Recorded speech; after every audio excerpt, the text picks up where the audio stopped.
Je suis Alioune Sall, sénégalais de nationalité, africain par choix, vivant en Afrique du Sud, où je dirige un centre de réflexion et d'action prospective qui s'appelle African Futures Institute en anglais, Institut des futurs africains en français.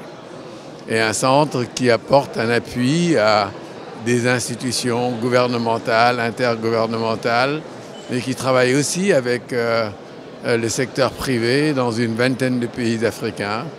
Et en tant que prospectiviste, j'appartiens à un certain nombre de réseaux mondiaux pour quelques-uns. Voilà. Cette 5e édition est la première à laquelle j'assiste. Et je découvre donc ce forum qui m'a intéressé pour plusieurs raisons. D'abord le thème, je crois que s'interroger sur le monde, sur l'économie actuelle, sur les mutations, sur les ruptures qui s'opèrent et sur les recompositions auxquelles on assiste, est un exercice salutaire. Je pense que le faire d'un point de vue prospectif est encore plus salutaire, parce que si l'on veut éviter d'être soumis à la tyrannie des urgences, il faut être capable d'anticiper et il faut donc comprendre quelles sont les dynamiques qui sont derrière ce que l'on voit aujourd'hui. Et donc de ce point de vue-là, la démarche prospective me semble tout à fait féconde et tout à fait appropriée. Ça me semble intéressant également parce que, en consonance avec le choix qui a été fait d'une approche prospective, il y a ici une gamme d'acteurs très différents. Nous avons à la fois des décideurs du secteur public, mais aussi des opérateurs du secteur privé et beaucoup de personnes dont je dirais qu'ils appartiennent à des mouvements citoyens, à des mouvements associatifs. Et ce regroupement de personnes, de perspectives, me semble également être quelque chose de tout à fait positif. J'ajouterai un dernier point, et qui est sans doute le plus intéressant, c'est peut-être par celui-là que je devais commencer, c'est que la 5e édition de Dakhla se tient à Dakhla.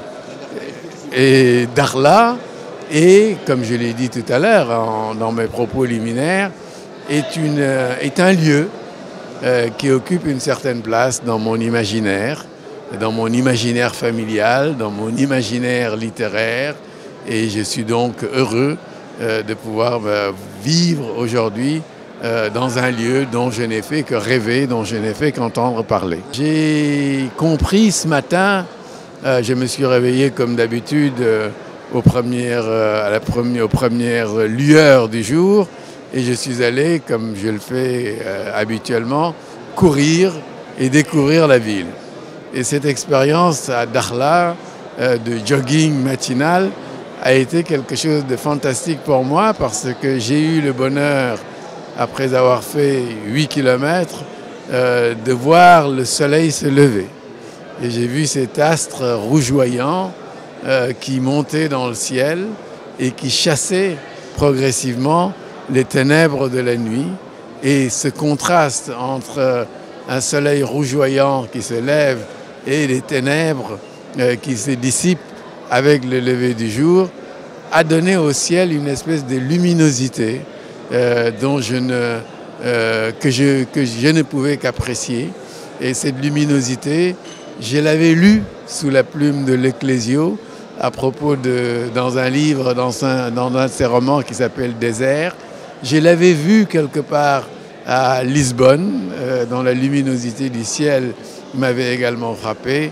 Mais de vivre cela à Dakhla, comme je l'ai vécu ce matin, m'a mis dans un état qui n'était pas très loin de l'état d'extase. Merci beaucoup.